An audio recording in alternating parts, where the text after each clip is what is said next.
sexual market value doesn't have to do with looks, and it doesn't even have to do with status. It doesn't have to do with what other people perceive of you in the definition of society. It has more to do with your confidence. What is up, gentlemen? Steve Mayeda here. This is my red pill journey. It is May the 15th, 2019. Did a video yesterday on sexual market value. We're gonna continue with that, and I'm gonna tell you why. Because I posted about this before I made that video on the Austin Men's Development Facebook group. You should really go there. There are a ton of comments that have dogpiled on here. We have dating coaches chiming in. We have guys who are red pill guys. We have guys who are not red pill guys, former red pill guys. We have guys who basically have lived the point of the red pill, which is to achieve personal excellence, confidence in your own life, and know that kind of the story that you were told about reality and women and all this sort of stuff is a lie. And the discussion is epic. So I'm gonna take you to that. It's gonna take a series of videos here. In this one, what we're gonna discuss is what is the most important quality of having a high sexual market value. Let's get started. Boom. All right, guys, so sexual market value is a theory that actually came from Pickup and probably something before them. That was the first time I heard about it. Sorry for my appearance. I just crossed a river and all this dog crazy stuff, whatever. You know how I do it. And plus I rolled pretty hard yesterday, so my face is a little bit messed up, but it's pretty good for you. But man, I am getting old. I'm almost 42 now and I heal a lot slower. So check this out. In this, what we have in this post, and there's a lot. I'll probably make 5 or 6 videos about this post alone. Really go and check it out. AMD is free, and it's good. It's good stuff. A lot of guys discussing things. So in it, we're talking about what is sexual market value. So first off, in yesterday's video, one of the most important things about sexual market value is it gets you attention. It does not necessarily get you laid. So it gets you attention, meaning it casts a wider net, gives you more opportunities to do the things necessary to get laid or have sex, but it just gets you attention, and that is very important. This does not mean that if you are higher up in status, have more power, look cool, have more money, it guarantees you getting laid. It means that you might have more opportunities for people to see that in you. Okay, so that is, that's a very important distinction. And this, we discovered long ago in Pickup. Guys in Pickup who got laid the most were dudes who knew how to escalate and actually had a lower sexual market value, because there's a whole bunch of reasons for that, but really that is the reality of it. Okay, and the reality of this post, and it's closed now because I took too long without tapping the screen, you get it, is the guys on here who have a lot of sexual experience, and that's the important people to listen to. They're all saying that same thing, is that you can have a lot of status, it helps you get attention, but you have to learn how to escalate. So much to the point is if you can just get face to face with a woman and know how to escalate, you're good. You don't even need to have a lot of attention and status, and you just need enough, right? Let's say some guy, and I've been around this a lot. In fact, there's a lot of stories about it. I'll come to them in the video specifically about this. But let's say some celebrity's over there, The Rock's over there, he's gonna have a lot of women around him. I can't compete with that. But there's gonna be one woman that pays attention to me, and if I know how to escalate, I can get laid, and that is a more important skill. It's really, really important. A lot of guys take the information that we get here of the sexual market value, seeing the popular dudes, and thinking that's going to help you.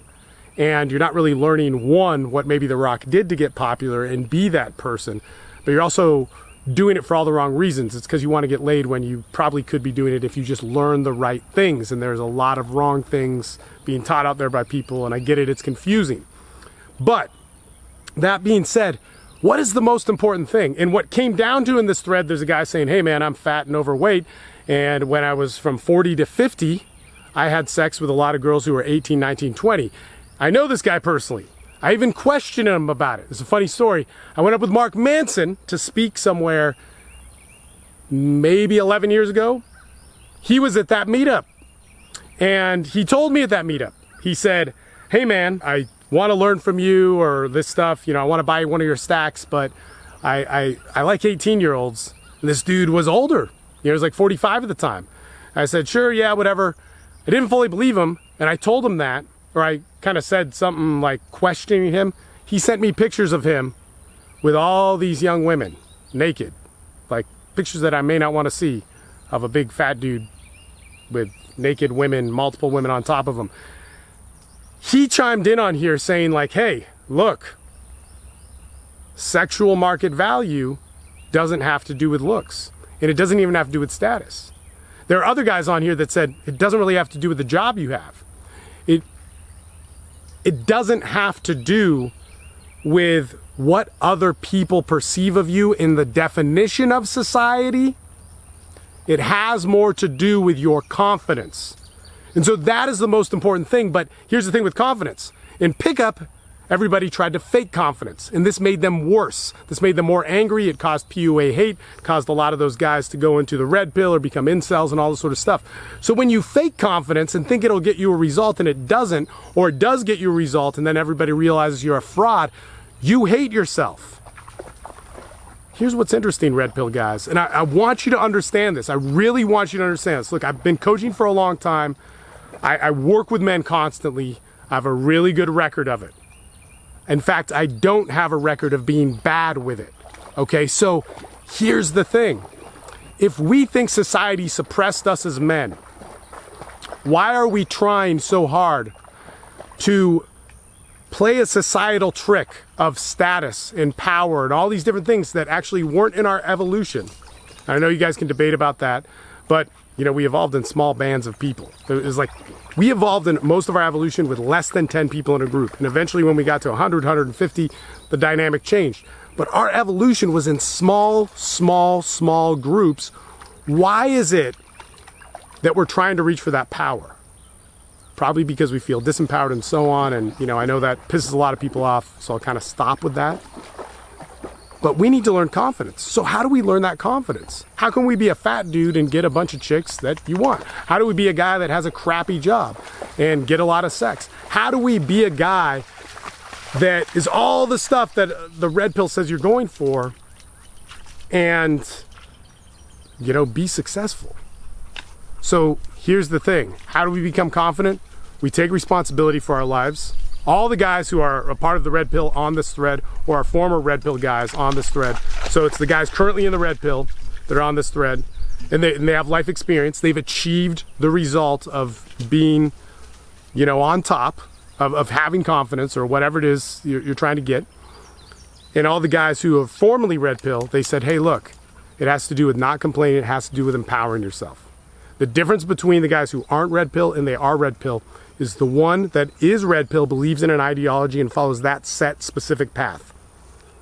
The guys who aren't red pill don't. They believe they can achieve it in many different paths and have different belief systems that allow them to be empowered with women, have good sex lives, have good social lives, gain confidence, be alpha in the definition of being a confident person without having to front or think about it. And man, that's it. So if that is true that you could just be confident, you can know who you are, learn some basic skills of, yes, you have to learn how to talk to women. So I'm not talking about confidence in your job. I'm talking about confidence in your entire life, including talking to women. You have to learn how to talk to women. You have to learn how to connect with people. If you don't know how to do that, that's not good. If you have autism or Asperger's, which is very attractive to people, or the red pill is very attractive, and MGTOW and so on, autism and Asperger's people, it's very attractive to. You're going to misinterpret a lot of the information, that you just need power and status and all this other stuff. So in that, if you can achieve that in other ways, then my problem with the red pill, and correct me if I'm wrong, because I'm really researching a lot of this, and sexual market value is something that I totally get. And I've gotten laid a lot, a shit ton, man. I did it for a living. And in my pickup days, there's a lot of guys who lied in pickup, man. It's pretty much proven. There's videos of whatever. Don't look up those videos. Anyway, so if we are saying that it has to be this one set of way, and all these other guys are saying they've done it a different way, wouldn't that lead to questioning that one set of way? Now, if the red pill is the way that you achieve confidence, that's good. But if the red pill is saying it's the only way, and that here's the stats, and we'll get into this too in a separate video, of men have their sexual prime in this time, and men have more sexual options over a longer period of time, women have a shorter period of time, and in that longer period of time, if you look at those stats, you go, holy shit, this must mean, and there's all these evolutionary traits to it. But if there's a woman that breaks that rule, and she can teach other women to break that rule, and it's repeatable, wouldn't that question it? And if there are men that can break that rule, teach it to other men, and repeat it, it's not denying that those stats aren't real. It's saying that your interpretation of those stats are off.